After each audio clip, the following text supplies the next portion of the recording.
देशमुख आपल्या सर्वांचं स्वागत करते। आपण या कार्यक्रमामध्ये अनेक मान्यवरांशी चर्चा करत असतो। आज आपल्यासोबत पोलीस पाटील विजय कोल्हे आहेत, ते आपल्यासोबत जुळलेले आहे। आज आपण त्यांच्याशी चर्चा करणार आहोत। नमस्कार सर। नमस्कार ताई। मला सांगा, कोरोना काळामध्ये किंवा गाव पातळीवर जर प्रमुख म्हटलं जातं सरपंचानंतर तर पोलीस पाटीलच असतो। पोलीस पाटील म्हणून आपण जबाबदारी सांभाळताना काही अडचणी आलेल्या आहेत का, याबाबत काय सांगाल?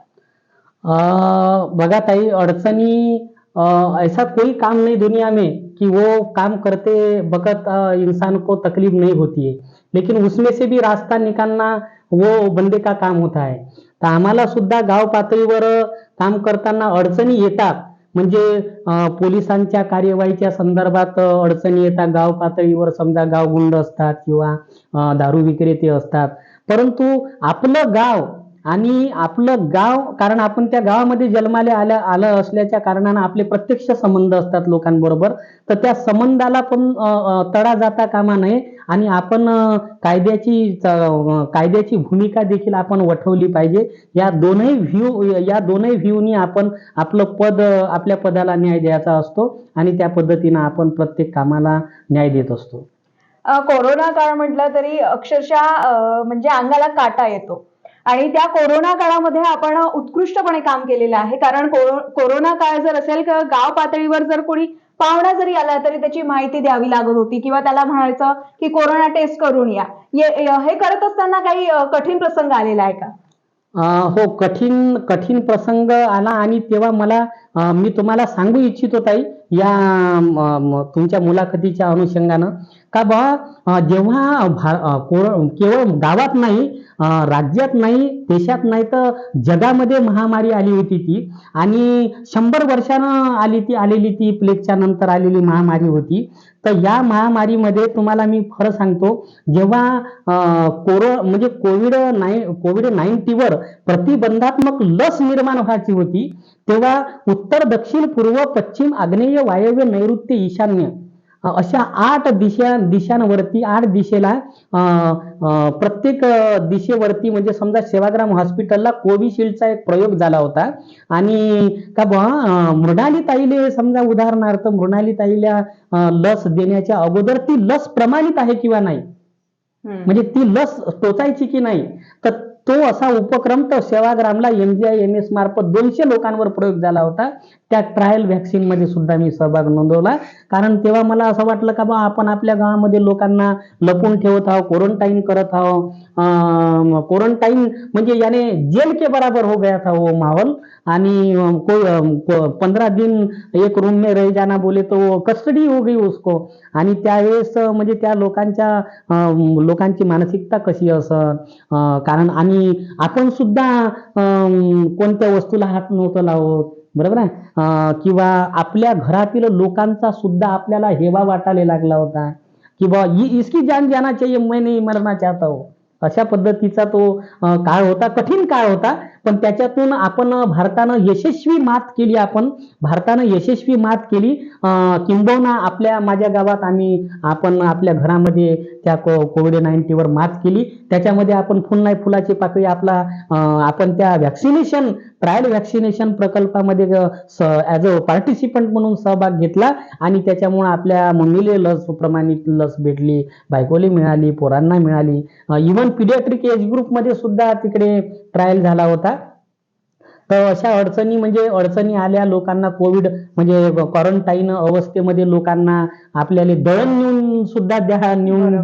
नेऊन द्यावं लागलं, त्याला फ्रुट्स नेऊन द्यावे लागले, त्याच्या एखाद्याच्या घरी अडचण असली तर किराणा दुकानदारासोबत आपल्याला समेट घडून आणावा लागला, का बाबा देऊन दे रे बाबा, आता गरीब माणूस आहे, त्याला देऊन दे 100-200 रुपयाचं सामान, पाहू पैशाचा मुद्दा मग नंतर, अशा पद्धतीनं सुद्धा आपल्याला गाव चालवा लागलं त्या परिस्थितीत। म्हणजे एक प्रकारे गावाची काळजीच आपण घेतली संपूर्ण, असंच म्हणावं लागेल। पोलीस पाटीलवरील दंगे किंवा असं असतं की घरात जाऊन किंवा मारणे किंवा मारण्याची धमकी देणे असे प्रकार सध्या सुरू आहे, याबाबत काही खंत वाटतं का, याबाबत काय सांगा?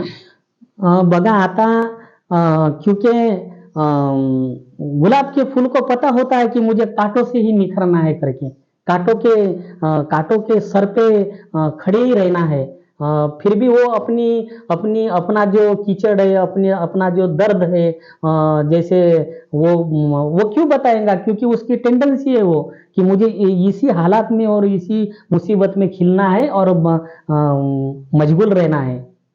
तर आपलं पद कानून कायद्याशी संबंधित असल्यामुळं आणि आता आपण असं तर म्हणू शकत नाही, कारण हा मानवी समुदाय आहे. या मानवी समुदायामध्ये तुम्हाला विभिन्न वैशिष्ट्याचे लोक तुम्हाला मिळणार आहे.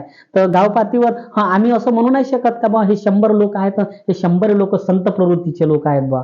या 100 लोकांमध्ये 10 लोक गुंड प्रवृत्तीचे असेल, 5 लोक दानधर्म करणारे असेल, और 25 लोक साधे माणसं असतील आणि 10 लोक एक्स्ट्रा ऑर्डिनरी असेल त्याच्यामध्ये. तर हा समाज आहे. त्याच्यामुळे आपण हल्ला करणाऱ्याचा दोष आहे तो. हल्ला करणाऱ्यानं त्याचं मूल्यांकन करायला पाहिजे का आपण या माणसाचा का दोष आहे बा. He is a mediator for government. म्हणजे हा तर मध्यस्थाची भूमिका निभवतो. तर याला मारून काय फायदा? आता घडलं ना, गडचिरोलीमध्ये घटना घडली, माओवाद्यांनी त्या पोलीस पाटलाला घरी जाऊन. आपल्या वर्धा जिल्ह्यामध्ये सुद्धा मागच्या वर्षी काही पोलीस पाटलांवर हल्ले झाले. पण त्याच्यातून शेवटी कसं आपण पोलीस प्रशासनाशी संबंधित असल्यामुळे, महसूल प्रशासनाशी संबंधित असल्यामुळे पोलीस प्रशासनातील वरिष्ठ अधिकारी सुद्धा सहानुभूतीपूर्वक आणि परंतु ट्रान्सपरंटली, म्हणजे पोलीस पाटील आहे बा म्हणून फेवरेबल बाजू न घेता वस्तुनिष्ठ माहिती गोळा करून पोलीस पाटील जर खरे चुकले असेल तर काही त्याच्यावर हल्ला करा असं तर कोणी म्हणणार नाही, कायद्याचे रक्षक असं म्हणू शकत नाही. पण जिथं कुठं त्याच्यावर अन्यायकारक असा अन्याय होतो तिथं मात्र पोलीस प्रशासन देखील, कारण शेवटी आपण त्याचेच कायद्याचे काननाक डोळे आहोत, तर शेवटी तेही लोक आपल्याला प्रोटेक्ट करण्याचा प्रयत्न करतात. याच्यात काही शंका नाही. मागे पोलीस पाटील सर्व संघटना एकत्र येऊन आंदोलन सुद्धा केलेले आहे मानधनावर. तर ते मानधन वाढ व्हायला हवी असं सगळ्यांचं म्हणणं आहे. याबाबत आपलं मत काय? एक पोलीस पाटील आपण सुद्धा आहात. बघा ताई, पोलीस पाटील आहो आणि असं तर काही नाही का बा आपण पोलीस पाटील आहो म्हणून त्याला पत्नी नसेल. मला पत्नी तर मला आई तर असन, मला वडील तर असन, त्याला स्वतःचा परिवार असतो. आता मला सांगा, एवढ्या महागाईच्या जगामध्ये 6,500 रुपये हमें तनख्वाह है, यानी मानधन, तनख्वाह भी नहीं बोल सकते उसको. तो डिवाइडेड बाय 30 डेज किती रुपये? 215 रुपये. 215 रुपये में क्या होता है? रसोई चल सकती है? खरंच उदरनिर्वाह होऊ शकतो का? आणि शासनानं देखील हे मानधन कोणत्या निकषावर आणि कोणता अभ्यास करून हे मानधन ठरवलं, हाही एक संशोधनाचाच विषय आहे किंवा हास्यास्पद वाटते. म्हणजे साधारणतः आपण 100 रुपये लिटरचा आता पेट्रोल आहे, बरोबर आहे, 100 रुपये मुलांच्या शाळेची फी आहे, आपली दैनंदिन दिनचर्या आहे, आपली रसोई आपलं. आणि पोलीस पाटील म्हटल्याच्या नंतर आता माझ्या गावामध्ये माझ्या घरी जर कोणी माझ्या घरी तुम्ही आल्या किंवा कोणी XYZ पर्सन आलं, पोलीस मित्र आले किंवा पोलीस कर्मचारी आले, ठाणेदार साहेब आले, तहसीलदार महोदय आले, SDM महोदय आले, कोणत्या ना कोणत्या कारणास्तव हे लोकांचं गावामध्ये आवागमन राहते. या लोकांना आम्ही बघा, माणसाची प्रवृत्ती आहे, कोणत्याही माणसाची प्रवृत्ती आहे, मी तुमच्याकडे आलो तर तुम्ही मला ग्लासभर पाणी आणि 1 कप चहा देणार आहे, बरोबर. हा आपला धर्म सांगते. तर म्हणजे अतिथी देवो भव म्हणतो आपण. पण त्याला सुद्धा काही 2 पैसे खर्च येतो ना, बरोबर. उसको शक्कर तो लगनी है, चाय पत्ती तो लगनी है. तर मग एवढं सारं असताना तो त्याचा एक माणुसकीचा पार्ट आहे. तर 215 रुपयामध्ये खरंच आता किती अभ्यासू आणि कितीही अर्थशास्त्राचा जनक असला किंवा अर्थशास्त्राचा नॉलेजेबल पर्सन असला तर त्यांनी मूल्यांकन करून त्यांनी तारतम्य ठेवून सांगावं का बा 6,500 रुपयामध्ये 2 पोरं 2 नवरा बायको जगू शकते का बा. मागच्या वर्षी आम्ही या गोष्टीसाठी हिवाळी अधिवेशनावर घेऊन गेलो होतो. हा प्रश्न 22,000 लोकांना घेऊन गेलो होतो तिकडे, पण शासनाला जाग नाही आली. 2024 मध्ये नक्कीच आपल्या सर्व प्रयत्नांना यश मिळो हीच नवराष्ट्रातर्फे तुम्हा पोलीस पाटलांना शुभेच्छा.